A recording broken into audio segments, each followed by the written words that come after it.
Olá, rápido ou devagar? Qual o melhor jeito da gente pensar na hora de solucionar os nossos problemas?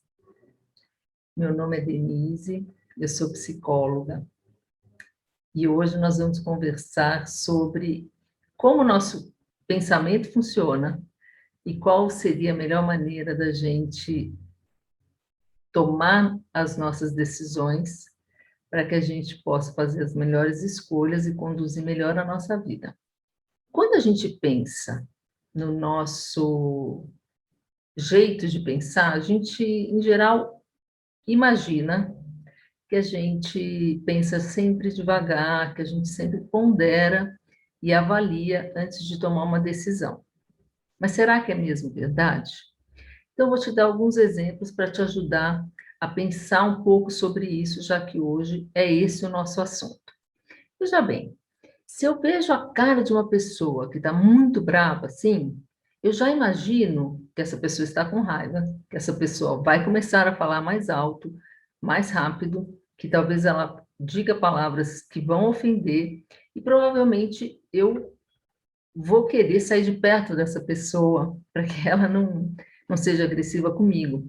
Pode ser que eu possa sair do campo, né? Possa sair da situação, pode ser que eu não possa sair da situação. Se for meu chefe, se for até um funcionário meu, mas se for uma pessoa da minha família, se eu estou em isolamento social, como é o caso da gente atualmente. Então, nessas situações, mesmo que eu perceba o que vai acontecer, muitas vezes eu não posso evitar. Só que a nossa percepção do que vai acontecer depois, ela se dá num átimo de segundo, é intuitivo, é algo que a gente percebe muito rápido. E a gente, muitas vezes, já começa a brigar com a pessoa, ou a gente, muitas vezes, já evita a presença da pessoa, pela simples face, pelo simples gesto que ela faz, pela, pela maneira como ela expressa a sua emoção através do seu rosto. Só que, às vezes, a gente se engana. E é muito importante que a gente comece a pensar sobre isso. Agora, se eu te falo assim, olha, quanto é 17 vezes 24? Assim, de cabeça, não dá para a gente fazer em um segundo essa conta. Então, a gente aciona um outro mecanismo de pensar. Se a gente é muito rápido assim no pensamento, a gente já fala, e essa conta é muito difícil, eu teria que fazer a conta numa máquina de calcular.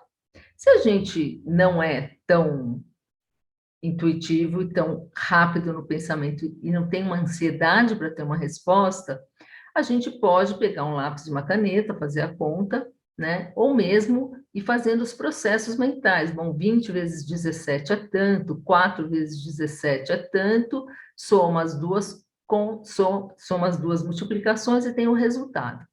Agora, se eu te falasse assim, a resposta é 24.000, você fala, não, não é 24.000. Se eu te falasse, a resposta é 44. Você fala, não, não é 44. Mas se eu te falasse, a resposta é 541, talvez você ficasse na dúvida. Só não ficaria porque tem o 24. Então, você diria, não, é um número par. Então, o resultado dessa multiplicação é um número par. Então, se eu te falasse 544, talvez você não soubesse se realmente é esse resultado ou não. Porque você sabe aproximar qual centena está próxima do resultado, mas você não consegue precisar imediatamente qual é o resultado correto. Então, dessa forma, muitas vezes a gente se engana e a gente não se dá conta que a gente está enganado. Por exemplo, vamos supor que alguém diga assim: olha, então, quando Moisés reuniu todos os animais para ir para a arca e todo mundo estavam diante do dilúvio e tudo mais, quantos animais ele colocou de cada espécie? Talvez você me responda: dois de cada espécie, um casal de cada espécie. Resposta errada: não foi Moisés que reuniu os animais na arca. Foi Noé. Só que quando a gente reage rapidamente ao que o outro está dizendo, às vezes a gente deixa escapar informações que a gente sabe, que a gente conhece, e que a gente nem se dá conta que estava errado naquele contexto, tá certo? Então, a gente parar para avaliar as situações nos salva de muitas situações difíceis. Por exemplo, quando a gente está fazendo uma prova, você já caiu em muita pegadinha, né? Eu também. Então, assim, se caísse essa pergunta, né? Quantos animais Moisés reuniu na arca? Talvez eu respondesse um casal de cada espécie. Mas, se tivesse nenhuma das anteriores, eu talvez colocasse essa opção. Se tivesse, não foi Moisés, mas sim Noé, com certeza eu acertaria, tá certo? Mas muitas vezes nas pegadinhas, essa pergunta não aparece, porque é essa pegadinha que eles estão querendo perceber se a gente estava atento ou não. Então, a gente poder avaliar as coisas com mais detalhe, com mais tempo, é muito importante. E eu vou destacar aqui duas situações principais, assim, ou que eu escolhi hoje para a gente conversar, nas quais é fundamental que a gente diferencie entre pensar rápido e pensar devagar. Vou dar um exemplo. Primeiro, eu vou contar uma historinha. A minha avó dizia o seguinte, que quando você está com raiva de uma pessoa, você deveria fazer da seguinte forma. Você tem coisas para dizer e você está muito incomodada, a gente sempre passa por esse tipo de situação, né? Eu já me vi muitas vezes nessa situação. E aí, o que ela falava? Ela falava, olha, escreve uma carta e põe no envelope e guarda na gaveta. Você vai dormir. E no dia seguinte, você abre essa carta e você vai ler como se fosse a pessoa que está recebendo a carta, entendeu? Aí você abre, você lê a carta e você vê como é que você se sente recebendo a carta. Se você achar que é exatamente assim que você quer que a outra pessoa sinta, então tudo bem, você manda a carta. Agora, ou manda o e-mail, ou manda a mensagem no WhatsApp, mas espera até o dia seguinte, tá certo? Se você perceber que, não, você pesou a mão, você foi muito agressivo ou agressiva, que você realmente exagerou um pouco, que você pode magoar a pessoa, que talvez você ponha a amizade em risco, então talvez fosse legal você escrever outra carta. Mas só que você vai fazer da mesma maneira, você vai deixar a carta dormir na gaveta e no dia seguinte você vai ler como se fosse a pessoa recebendo. E com isso, você escapa do risco de magoar uma pessoa que você ama, de ofender uma pessoa que você respeita e de perder um laço importante para você, tá certo? Então, eu queria só contar essa historinha para a gente falar de dois aspectos. Um tem a ver com isso, que são as relações pessoais. Nas nossas relações pessoais, principalmente na família, que são aquelas relações mais íntimas e também onde existe um excesso de presença muitas vezes, né? Onde a gente sente que a nossa privacidade não é tão respeitada quanto a gente gostaria, ou a gente sente que a gente não recebe a atenção que a gente gostaria, a gente está sempre, assim, nessas outras relações, com uma sensação de desamparo ou de solidão, né? Então, são relações que já estão recheadas de sentimentos, né? Que podem ser mágoas, que podem ser ressentimentos, que podem ser raivas, que podem ser sentimentos de indignação, podem ser muitas coisas, né? Que vão, ao longo do tempo, marcando essas relações.